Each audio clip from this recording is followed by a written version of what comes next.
Hey Valley Middle School, welcome to another math video. Tonight we're going to be looking at solving multiplication equations. Before we do that, let's take a look at our just for fun question. Today, a riddle. This is something you touch every day, and 95% of the people in the world have absolutely no idea what it's called. Do you know what it is? All right. Officially tonight, our target is I can solve multiplication equations using inverse operations. Let's do this thing. All right. Well, as you could probably already figure out in the fourth lesson in equations here, I've got a specific form I want you to use. And yes, it's the old railroad track form that we've been working on for the last several days. So let's take a look at this problem here. We have 15 equals 3s. So this means 15 is equal to 3 times some variable s. Now, I don't care what that is. I can tell you right now that it's 5, but who cares? What I care about is, can you divide both sides by 3? And you notice how I use the fraction bar here instead of division symbol. This is what we're going to be doing. And when we cross these guys off here, 3 divided by 3 is 1. 3 divided by 3 is 1. We isolate the variable. We get this down into 5 equals s. Of course, we can pop it in and check it. 3 times 5 is 15, and we are good to go. Let's take a look at the must-know vocabulary. Really, just one new thing here tonight. Multiplication equation. Equation where the operation is multiplication. Here's one here. 20 is equal to 4t. Again, whatever is with the variable, that's what we're trying to isolate. So if we divide both of these sides by 4, 4 divided by 4 is 1. 4 divided by 4 is 1. Here we're going to cross this out. And you can think about this as 1t if you want, or 1t is the same thing as t.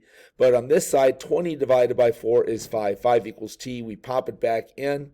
20 is equal to 4 times 5. Absolutely. So this process allows us to isolate the variable. Remember, we want to use the railroad tracks because this statement down here then is a simplified expression. And this is just kind of universally recognized as a one-step equation, a one-step multiplication equation. Now, I know you may see it written out like this. I used to teach it this way too, and this is acceptable, but at Valley, we are always going to be using these railroad tracks. And so all the way up, this is coming right down from the 8th grade teachers, Valley Middle School, 7th grade teachers at Valley Middle School, the whole Valley track through the high school, we're using railroad tracks. All right, let's take a look at another one here. 8y equals 24. You can probably already guess. We're just going to take and divide both sides by 8. That'll allow us to get y isolated. When we do that, we get it down to y equals 3 because remember, 8 divided by 8 is 1 on here, and 24 divided by 8 is 3 on this side. Y equals 3. You can check it, pop it in. 8 times 3 equals 24. We'll take this space out right here.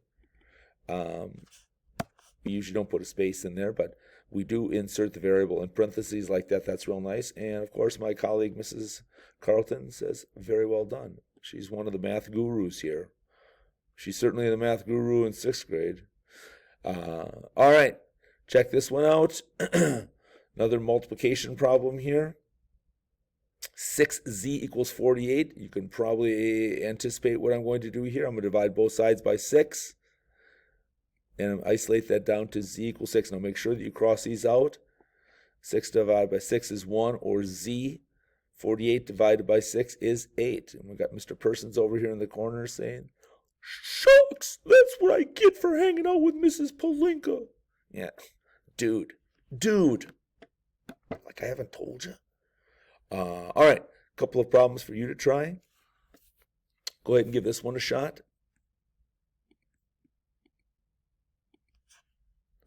All right, now that you've paused the video, let's get back and take a look. Did you divide both sides by 3? Okay. Did you isolate it down to d equals 12? Did you show the cross out? That's awesome. And of course, just a classic picture here. Tommy, you want wingy? This is a great quote. It works so often. It's a secret message that sometimes one teacher will call the other and say, Tommy, want wingy? And then Mr. Persons says, Tommy, want wingy back? And then I know I'm going to lunch.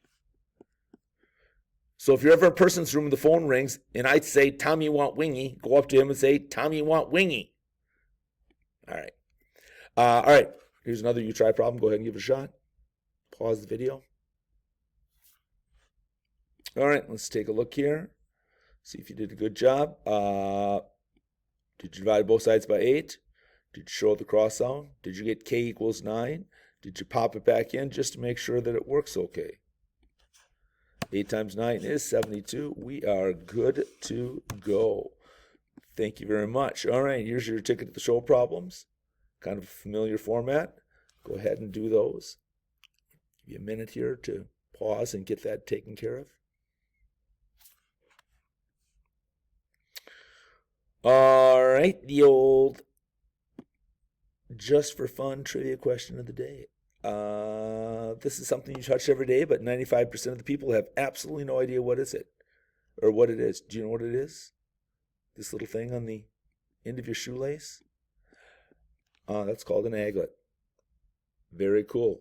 That one's from my son Casey.